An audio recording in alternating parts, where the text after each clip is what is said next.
ఎన్నో సంవత్సరాలుగా మనము ఆత్మీయంగా జీవించే ప్రయత్నం చేస్తున్నాం, ఎన్నో సంవత్సరాలుగా క్రైస్తవులుగా జీవించే ప్రయత్నం చేస్తున్నాం. అయినప్పటికీ ఆయన మాటలలోని అర్థము గ్రహించలేని స్థితిలో ఉన్నాం.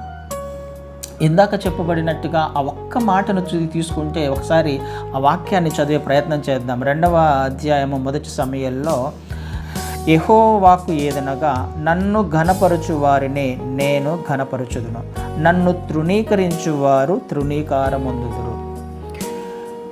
ఇక్కడ ఏలీ గురించి మాట్లాడుతున్న మాట, ఏలీ యొక్క కుమారుల ప్రవర్తన గురించి మాట్లాడుతున్న మాట. ఈ వచనము, ఈ సందర్భము మనకు తెలుసు, కానీ ఈ వచనములోని అర్థాన్ని మనం తీసుకుంటే, నన్ను ఘనపరచు వారిని నేను ఘనపరుస్తాను, నన్ను తృణీకరించువారు తృణీకారం పొందుతారు.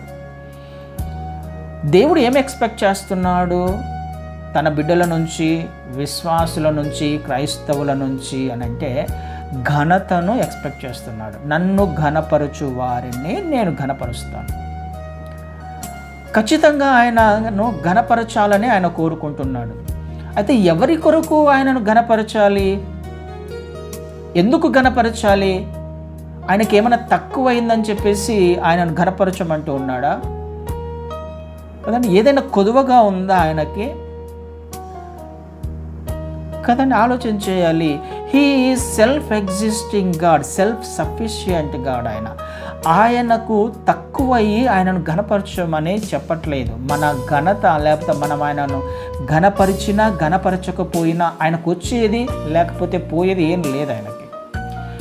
ఆయన సెల్ఫ్ ఎగ్జిస్టింగ్, ఆయనకు ఏది తక్కువ కాలేదు. సెల్ఫ్ సఫిషియంట్ గాడ్ ఆయనకి ఏది కూడా తక్కువ కాలేదు. కానీ ఇక్కడ ఆ కండిషన్ అర్థం కావాలి మనకి.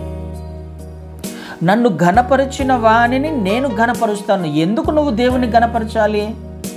నువ్వు ఘనత పొందడానికి కదండి. నేను ఘనపరుస్తాను అని అంటున్నాడు. ఆయనను నువ్వు ఘనపరిచేటట్లయితే నువ్వు ఘనతను అందుకుంటావు, నిన్ను ఆయన ఘనపరుస్తాడు కదా. ఇది మనకు అర్థం కావాల్సింది, తన బిడ్డలకు అర్థం కావాలి, తన ప్రజలకు అర్థం కావాలి. అర్థం కాలేని స్థితిలో ఉన్నారు. వాక్యము చాలా స్పష్టంగా ఉన్నప్పటికీ దాని యొక్క భావము, దానిలో ఉన్న అర్థము అర్థం చేసుకోలేక చాలాసార్లు దేవుని నుండి రావాల్సిన ఆశీర్వాదాలను మిస్ అయిపోతున్నాం.